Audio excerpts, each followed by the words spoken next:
Un projet de recherche scientifique du nom de Swiss Propaganda Research s'intéresse à la propagande géopolitique dans les médias suisses, mais aussi dans les médias allemands.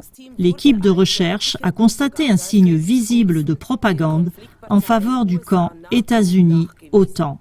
Vous trouverez des précisions dans la série d'émissions en allemand Manipulationstechniken der Medien, les techniques de manipulation des médias. On peut observer cette propagande des médias principaux occidentaux en faveur du camp États-Unis-OTAN dans le choix de relater ou justement de ne pas relater les manifestations et les actions de protestation dans d'autres pays. Il ne s'agit pas d'une sélection neutre des manifestations qu'on relate ou qu'on ne relate pas. Dernier exemple en date.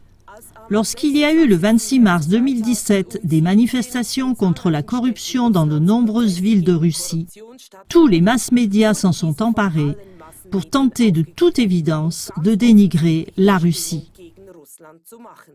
Selon des informations de la police, 7 000 à 8 000 personnes auraient participé à une manifestation non autorisée à Moscou. La presse a parlé d'au moins 933 arrestations à Moscou, dont celle du chef d'opposition, Alexei Navalny, qui avait lancé un appel aux manifestations. Mais la presse n'a pas relaté que des personnes inconnues avaient pulvérisé des bombes au poivre dans la foule et qu'au moins un policier avait dû être hospitalisé.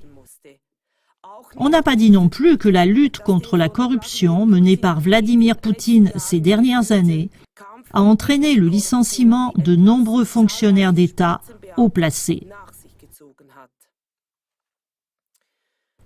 Un autre exemple montre que les mass-médias ne se soucient pas en premier lieu des arrière-plans des manifestations, ni de la préoccupation des manifestants. Il n'y a eu aucun mot dans les médias principaux au sujet de l'action de protestation au Yémen également le 26 mars 2017. Et cela, bien que des centaines de milliers de personnes soient venues dans la capitale pour protester contre la guerre que mène dans leur pays la coalition de guerre saoudienne et contre la famine catastrophique et dévastatrice qui en a résulté. Mais en Europe, le focus médiatique était sur Moscou, ou plutôt au détriment de Moscou. La manifestation au Yémen marquait le 2e anniversaire du début de l'intervention militaire de l'Arabie saoudite dans le pays appauvri. À présent, la famine catastrophique la plus grave du monde sévit au Yémen. Plus de 460 000 enfants sont en danger de mort et souffrent de dénutrition aiguë. Des millions de personnes ont faim suite à l'effondrement de l'approvisionnement en eau et à un manque d'alimentation extrême, et elles ont grand besoin d'aide.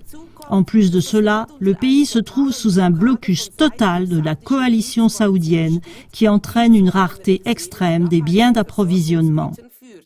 Pour 90% de ces aliments, le Yémen dépend des importations de l'étranger. Les voies terrestres et les voies maritimes se trouvent sous le contrôle de la coalition saoudienne. Se pourrait-il qu'on n'informe pas à ce sujet parce que l'Arabie saoudite défend les intérêts du camp États-Unis-OTAN? Le Yémen n'est pas le seul exemple, loin de là. En décembre 2013, lorsqu'on commençait sur le Maïdan à Kiev les manifestations de masse contre le gouvernement de Viktor Yanukovych, elles ont tenu une grande place dans les médias occidentaux.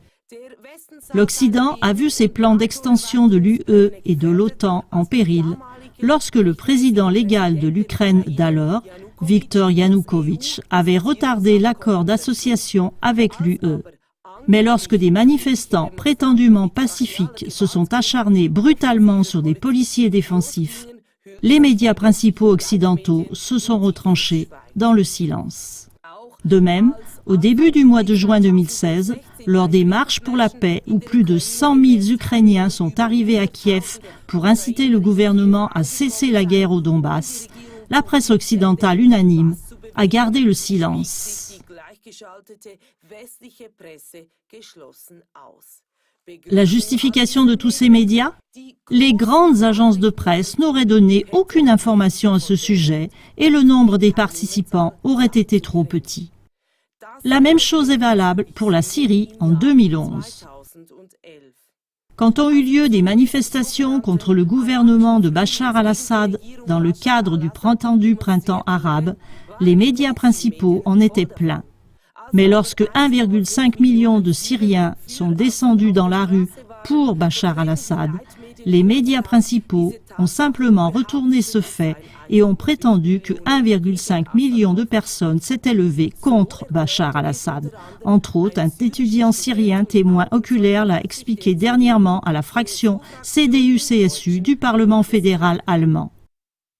Mais je me pose la question, si nous parlons de paix, pourquoi est-ce que nous mettons toujours une étiquette de dictateur sur Assad? Et pourquoi ne disons-nous pas qu'il a aussi une grande partie de la population derrière lui? Et c'est un fait, non? On doit avouer cela, que le président d'un pays a aussi une grande partie de la population qui le soutient. Et on ne peut pas nier cela. Si on le passe sous silence, alors on déforme les faits. Je vous donne un exemple. Lorsque j'étais en Syrie la première année de cette crise, je suis allé 4 fois en Syrie pendant cette crise. Lorsque j'étais là-bas et qu'il y a eu une manifestation gigantesque à Damas, et qu'1,5 million de personnes ont manifesté dans les rues pour Assad, les médias ici, ils ont dit « 1,5 million de personnes sont descendues dans les rues contre lui ». Comment est-ce possible que nos médias retournent des faits? Ce n'est pas normal. Et j'ai compris qu'il y a beaucoup de choses qui ne sont pas claires dans cette guerre. Cette énumération de la couverture propagandiste des manifestations par les médias occidentaux pourrait être poursuivie. On a toujours le même schéma. On relate tout ce qui favorise le camp États-Unis-OTAN. On se tait sur presque tout ce qui ne le favorise pas. Par conséquent, on constate encore une fois que les mass-médias unanimes ne sont pas neutres, oui, et même qu'ils répandent la propagande de guerre, et ils se révèlent ainsi être des hommes de main, des bellicistes.